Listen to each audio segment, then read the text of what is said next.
কোনো মানুষ যখন নিজের জন্য কাঁদে, নিজের জন্য চিন্তিত হয়, তখন আল্লাহ তাআলা স্রষ্টা ভেবেও দেখেন না, তাকেও দেখেন না। কিন্তু অন্যের ব্যথায়, অন্যের কষ্টে কেউ যখন ব্যথিত হয়, তখন আল্লাহ তাআলা বিব্রত হয়ে পড়ে। সেটা সমাধানের জন্য কি করা যায় সে ব্যাপারে তিনি সাংঘাতিক বিচলিত হয়ে পড়েন। বিষয়টা আমার বাড়িতে গত রাতে 11টার পরে হামলা করেছে। কারা করেছে আমরা জানি না, কিন্তু 10-12 জন লোক, এবং তার মধ্যে মনে হয় বেশি বাচ্চা ছিল,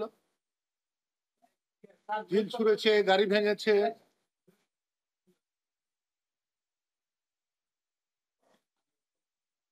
কোঠা বিরোধী আন্দোলন, বৈষম্য বিরোধী আন্দোলনের পরে আমরা এই স্বৈরাচারী মনোভাব আশা করি নাই। আওয়ামী লীগ যদি স্বৈরশাসক হয়, তাহলে আজকের অ্যাক্টিভিটিস, কর্মকাণ্ড, তাকে আমরা কি বলে অভিহিত করব? শেখ হাসিনার সঙ্গে আমার দীর্ঘ 26 বছর, আমরা নতুন দল করেছি, রাত দিন সংগ্রাম করেছি। আওয়ামী লীগ আমাদেরকে বহু প্রোগ্রাম করতে দেয় নাই। তারপরেও যদি সবাইকে স্বাধীনতার দোসর বানানো হয়, স্বাধীনতার দোসর না আওয়ামী লীগের দোসর বানানো হয়, তাহলে তো আমি মনে করব বৈষম্য বিরোধী আন্দোলনকে ব্যর্থ করার জন্য, ধ্বংস করার জন্য এ কোনো ষড়যন্ত্র কিনা। সেই জন্য আপনাদের মাধ্যমে আমার বাড়ি ভেঙেছে, আরো ভাঙুক।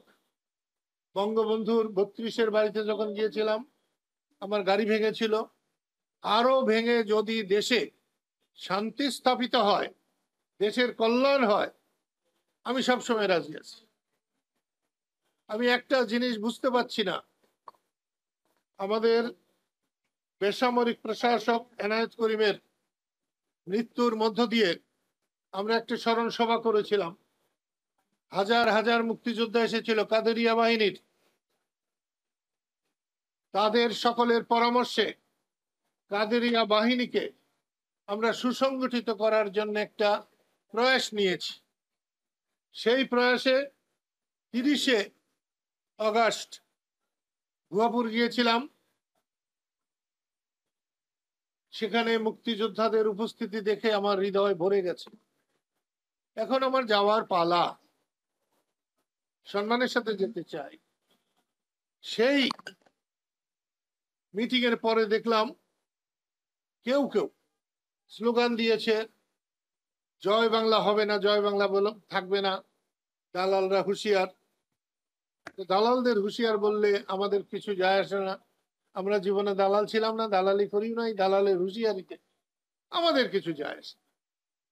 কিন্তু জয় বাংলা চলবে না বা থাকবে না, তাহলে হোক, জয় বাংলা থাকে কি না থাকে দেশের মানুষ সেটাকে বিচার করবেন।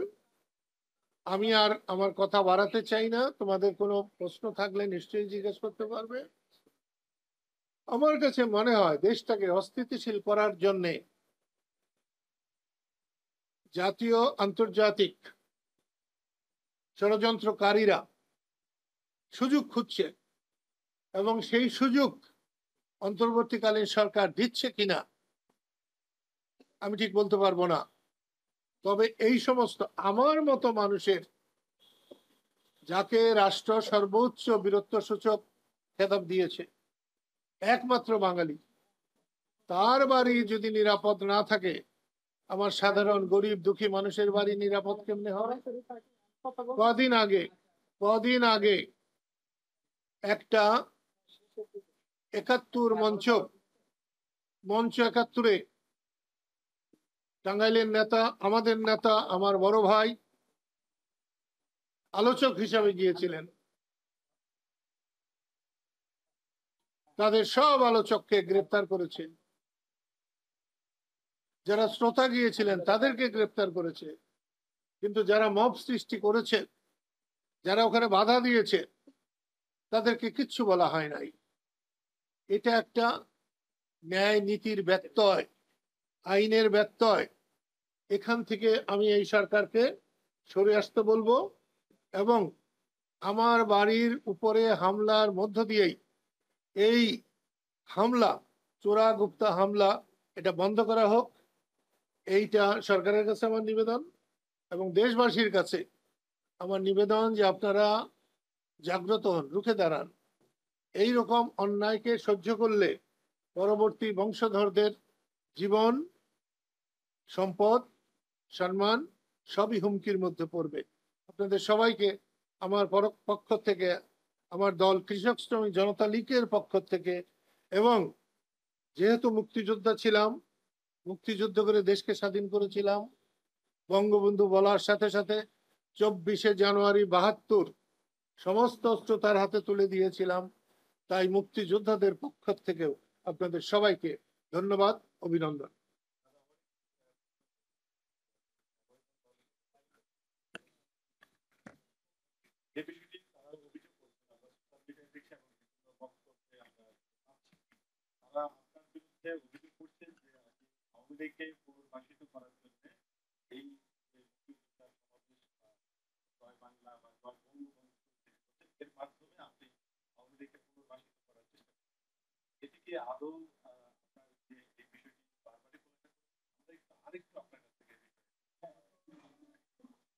এটা সম্পূর্ণ মিথ্যে।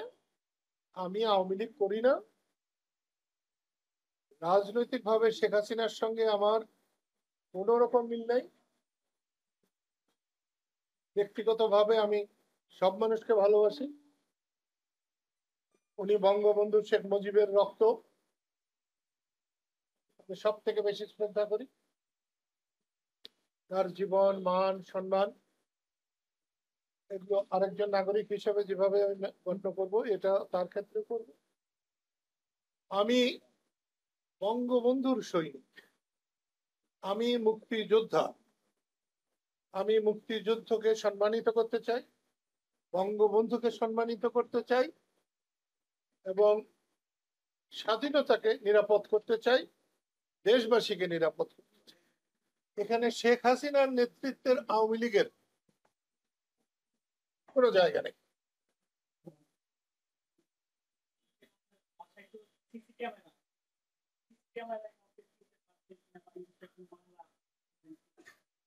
মামলা তো করবোই, আমি আইন মানা লোক। সিসি ক্যামেরা 2-3টা বোধহয় ভাঙছে, আর সিসি ক্যামেরা গুলো আমাদের ভালো নাই, 2-1টা বোধহয় একটু আছে।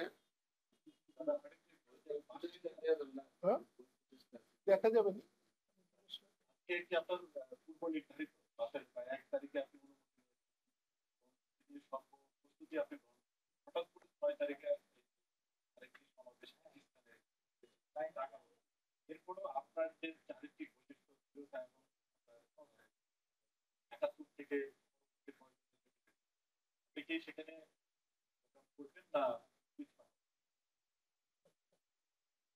আপনাকে ধন্যবাদ। কালকে আমার শরীরটা হঠাৎ করেই খারাপ হয়েছে। যেখানে ওরা মিটিং করেছে আমার সম্মতি ছিল, 100-150 লোক হয়তো ভালোভাবে থাকা যেত, কিন্তু আমার ধারণায় 700-800 বা তারও বেশি লোক রয়েছে। প্রচন্ড গরমে, আমি বোধহয় 2-3 বছর আগে ওইরকম গরমে মাকড়াইতে আমি খুব অস্বস্তি বোধ করেছিলাম। ঠান্ডা পানি দিয়ে, গামছা দিয়ে হাত পা মোছার পরে, ঘন্টাখানি পরে আমি সুস্থ বোধ করেছি। কালকেও আমি কিন্তু ঘন্টাখানি পরে সুস্থ বোধ করেছি। সখীপুরের ডাক্তারদের আমি ধন্যবাদ দেবো, এত সুন্দর ডাক্তার আছে ওরা, আমি জানতাম না। 4-5 জন ছুটে এসেছিল, ব্লাড দেখেছে, প্রেশার দেখেছে, আর যা যা দরকার দেখেছে, এমনকি ইসিজি করেছে। কালকে জানি কোন মাতবর ইসিজির আবার একটা ছবি তুলে দিচ্ছে। আমি তো তাদেরকে আর কাছে যেতে দেবো না, গোপন ইসে, মানে ইসে। বাকি সব ঠিক আছে, ইসিজির ছবি দেওয়ার কোনো মানে নেই।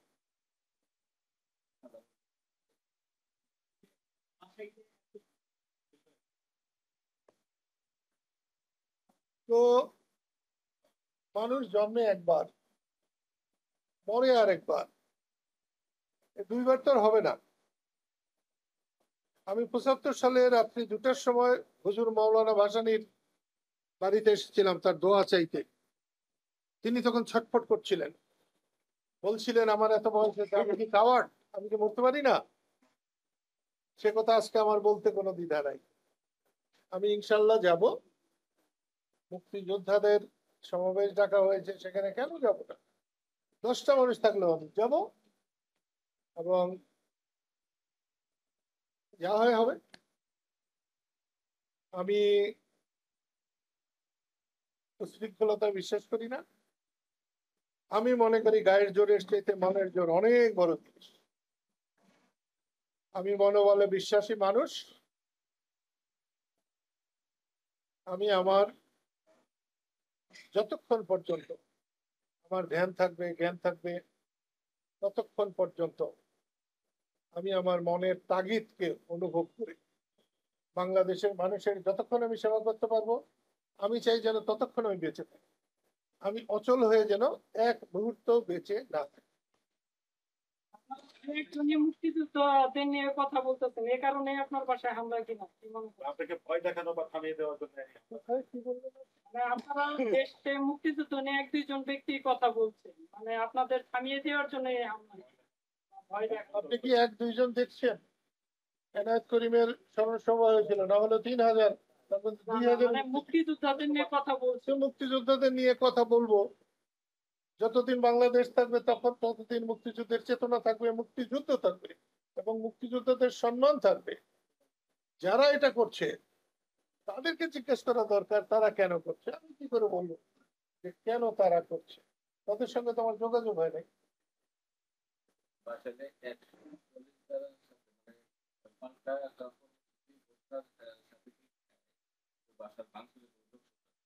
হতে পারে, হতে পারে।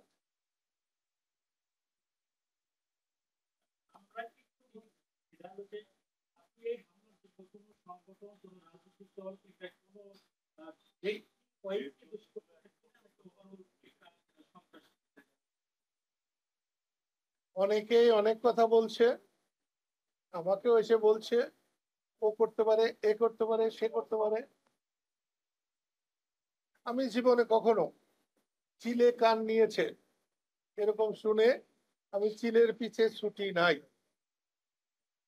আমি আবারও বলছি আপনাদের সবাইকে সামনে রেখে, আমার বাড়ি সম্পূর্ণ ধ্বংস করে দিলে যদি বাংলাদেশের কল্যাণ হয়, মানুষের একটু স্বস্তি হয়, সম্পূর্ণ বাড়ি, এটা কিছুই হয় না, গাড়ি ভাঙছে, আমি রাজি থাকবো। এবং আমি যারা ধ্বংস করবে আমি তাদেরকে সমর্থন দেব। আরো কিছু? তাহলে বন্ধুগণ, আমি আবার বলছি, লড়াই ছাড়া কোনো মুক্তি নাই। এবং সাধারণ মানুষের পক্ষে দাঁড়াতে গেলে অনেক কষ্ট সহ্য করতে হয়, লাঞ্ছনা সইতে হয়। দেশটার একেবারে খারাপ অবস্থা। আপনারা এতজন এত আগ্রহ করে এসছেন, এইরকম একটা সাধারণ মানুষ নির্যাতিত হলে, সাধারণ মানুষ কষ্টে পড়লে আপনারা যদি ছুটে যান, তাহলে টাঙ্গাইলের মানুষ হিসেবে আমার গর্ব হবে। টাঙ্গাইল একটা ঐতিহাসিক জায়গা। টাঙ্গাইলে সেই মুঘল আমল থেকে টাঙ্গাইলের ভূমিকা উল্লেখযোগ্য, স্বর্ণাক্ষরে লেখা, কিন্তু টাঙ্গাইল কখনো মর্যাদা পায় নাই। আমি আশা করব আপনারা টাঙ্গাইলের মর্যাদা রাখবার চেষ্টা করবেন, হুজুর মাওলানা ভাসানীকে তুলে ধরার চেষ্টা করবেন, শামসুল হককে তুলে ধরবার চেষ্টা করবেন, মান্নান ভাইকে তুলে ধরার চেষ্টা করবেন। আমাকে বাদ দিয়ে হলেও শাহজাহান সিরাজ, লতিফ সিদ্দিকী এরা চলে যাওয়ার পরে টাঙ্গাইল নিয়ে কিন্তু কথা বলার লোকের অভাব হবে। সেই জন্য আমি আঞ্চলিকতা বিশ্বাস করি না। তারপরেও বলছি, নিজের সম্মান নিজেকে রক্ষা করতে হয়। আপনারা দয়া করে, আমি খুবই খুশি আপনাদের এই উপস্থিতির জন্য।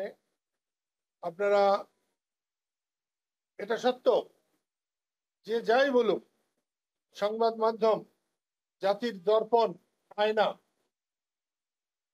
আপনারা এইভাবে কষ্ট করে ঝুঁকি নিয়ে আপনারা সংবাদ পরিবেশন না করলে, সংগ্রহ না করলে দেশে আরো অরাজকতা হতো, দেশে মানুষ বাস করতে পারত না।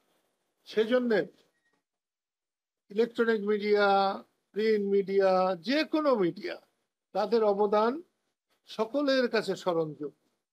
আমি আবারও টাঙ্গাইল প্রেস ক্লাবের সবাইকে আমার অন্তরের অন্তঃস্থল থেকে সাধুবাদ, শুভকামনা এবং অভিনন্দন জানিয়ে শেষ করছি। খোদা।